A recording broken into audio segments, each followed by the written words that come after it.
long overdue video. We're going to look into the Yoruba people. We're going to look into their culture, and we're going to match it up biblically. I'm going to try to breeze through this. It's going to be in 3 parts, or probably 2.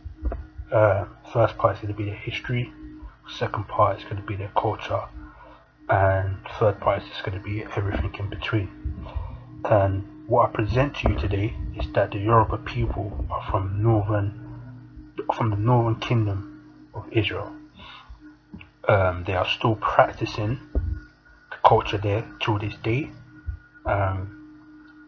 They are practicing what they call a folklore Israelite tradition, which incorporates ancestral worship and so forth and so forth. But we're going to see, instead of me saying it now, we're going to look into the evidence that I've presented to you today for me to come to this conclusion. So yeah, let's go. Let's start. Who are the Yorubas? Just to note, going forward, what we're going to do and how I'm looking to do this is I'm not going to read all the text of the evidence that I bring. I advise you to pause it and just read so you can have a clearer, but I'm going to break it down anyway of what the text says. So this book is called The History of the Yorubas, written by Samuel Johnson. He was of Yoruba descent, born in Freetown, Sierra Leone, born in 1846. And the highlighted text, what we're going to read is that the Yorubas came originally from the east. There cannot be the slightest doubt, as their habits, manners and customs all go to prove. Now this is where, and this is important for us to highlight, is that their habits, manners and custom go to prove. So that's how we're going to do. We're going to see if we can prove if the Yoruba, if I can prove to you that the Yoruba are the northern tribe of Israel based on their habits, manners and customs, and it shows that they're from the east.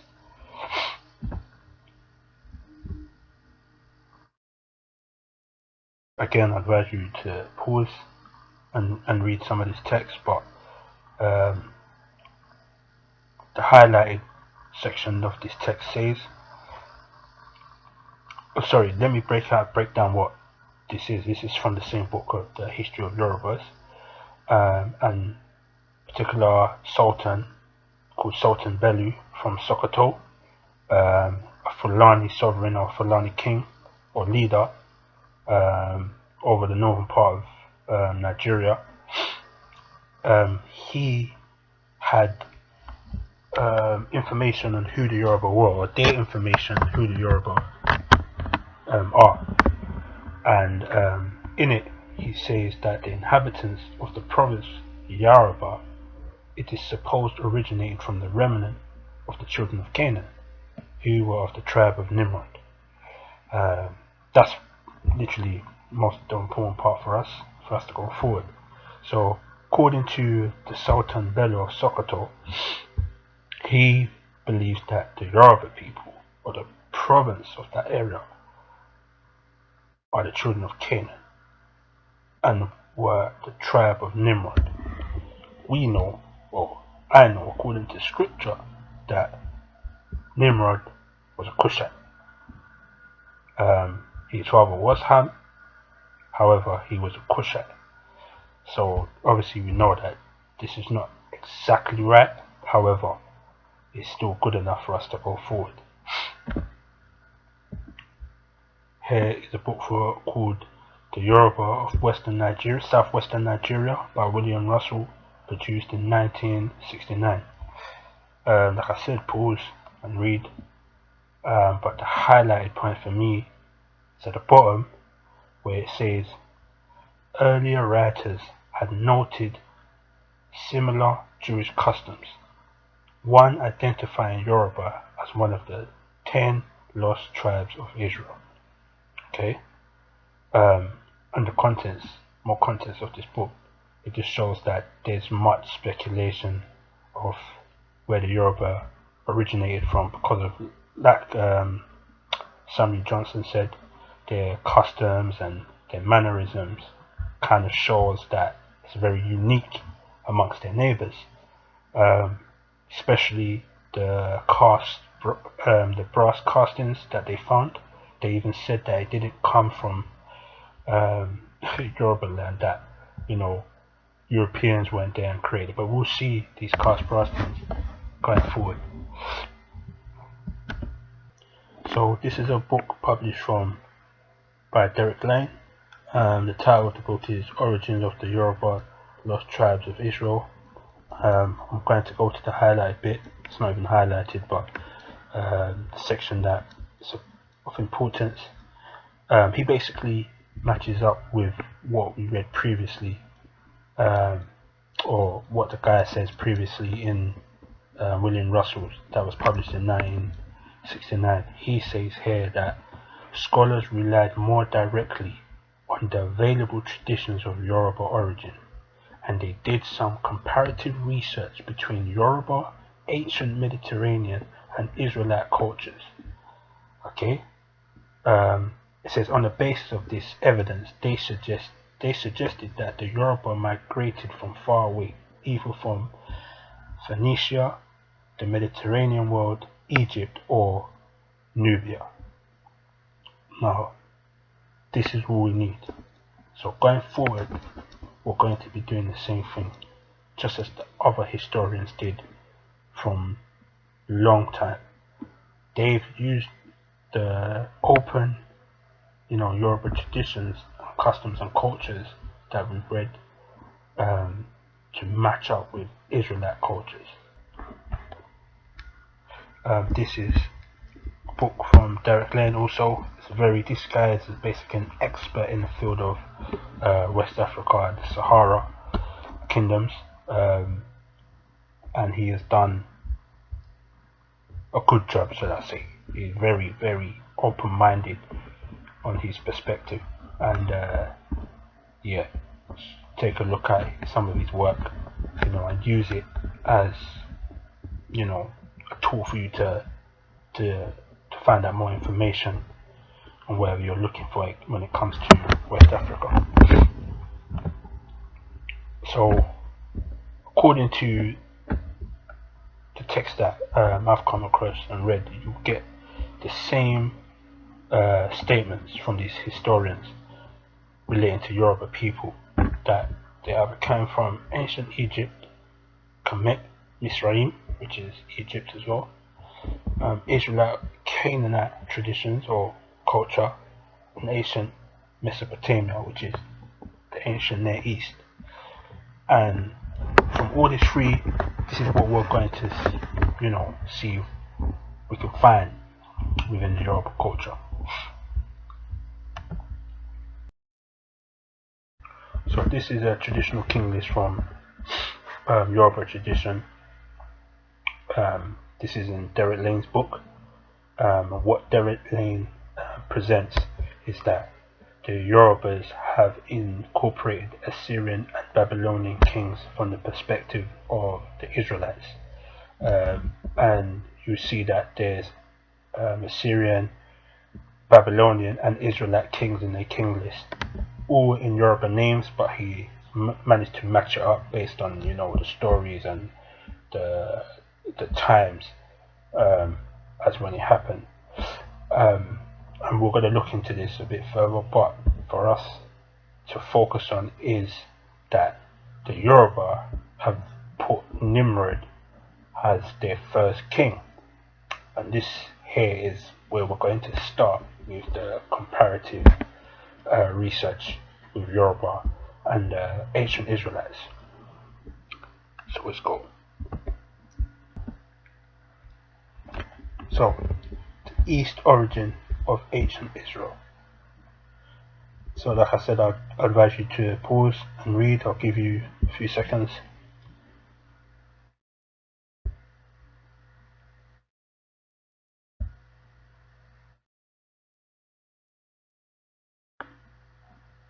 Okay, so here this is from the book of Joshua chapter 24 verse 2 to 4.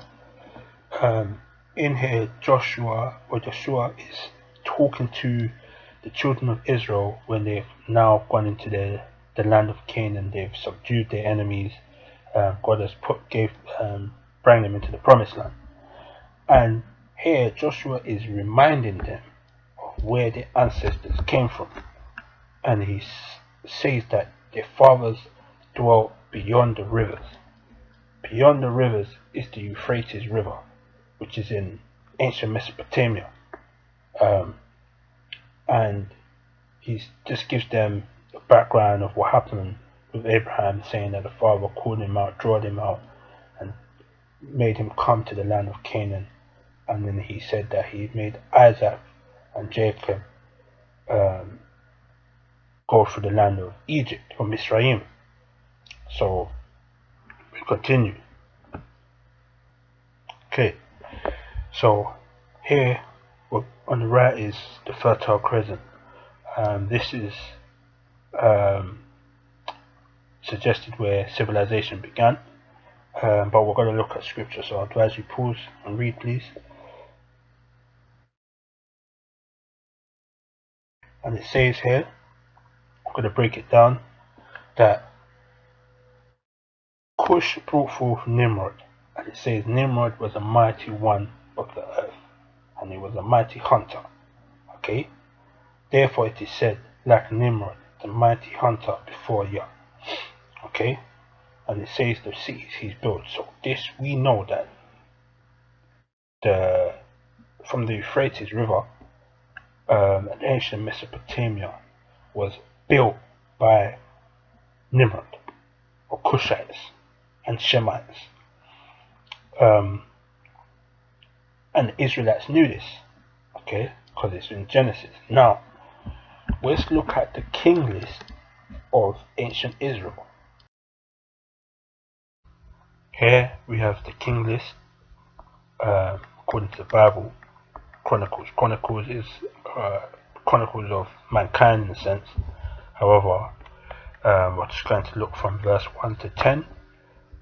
And if you look at verse 10, it mentions Cush begat Nimrod. He began to be mighty upon the earth. So this goes to show that in the ancient memory of Israel, they would have noted that Nimrod was one of the first kings. It still would have been in their head today, and we can see that with the Yoruba people, that they've put Nimrod in their remembrance, as it is in Bible as well. But that's just one. And at this point here, we're still at the Fertile Crescent.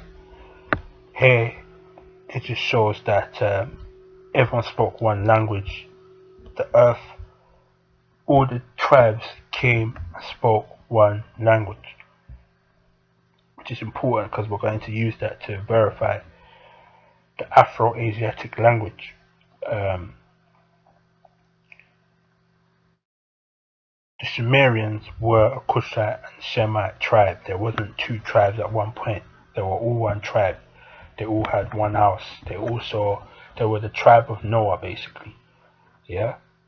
Before the split of the tongue, before the confusion of the tongue, they saw each other as one tribe, Shemites and Hamites. And it's been suggested by professional linguistics, people that study linguistics, that at one point in time there was a Proto-Afro-Asiatic language. And I suggest to you that that language was Hamitic and a Semitic language, and we'll show it today and we'll prove it that the Yoruba was part of this language. Here you see the fundamental language memory. Certain words that have fundamental meaning changes, but the root stays the same, and we can see there here that it stays the same, and we can see it's the L, yeah. So the word God, God's mighty ones in the ancient Akkadian or ancient Assyrian is Ilu. In ancient Aramaic or in Babylon it was Elu, but it's Elah, Elu, or Elohim. In Hebrew it's Eloah, Eloha, Elohim, and I've put the Strong's Concordance at the bottom where you can verify the Eloah in the Bible. That's the good thing of having the Bible, so we can verify the Hebrew.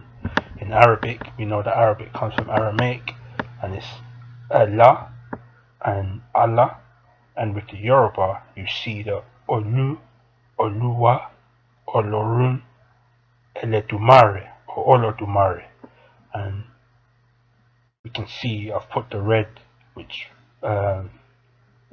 matches up with the Aramaic and the Akkadian, and the blue, which matches up with the Hebrew, which is Oluwa and Elohwa.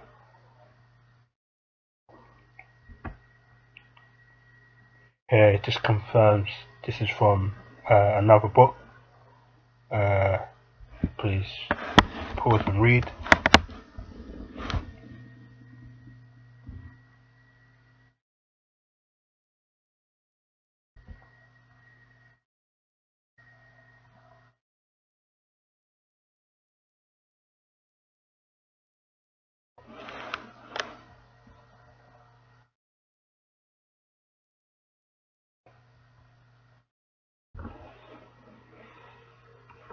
Here, this is emphasized that the ancient Israelites knew they came from the east. They have an east origin, as well as the Europa in their memory have an east origin.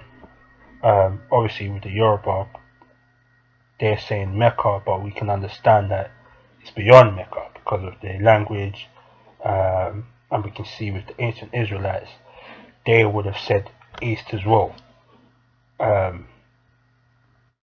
So we're just confirming here that in that Fertile Crescent where Abraham came from, the Israelites knew that, and they referred him as coming from the east. So we'll look, why did the Israelites and Ephraim have to migrate?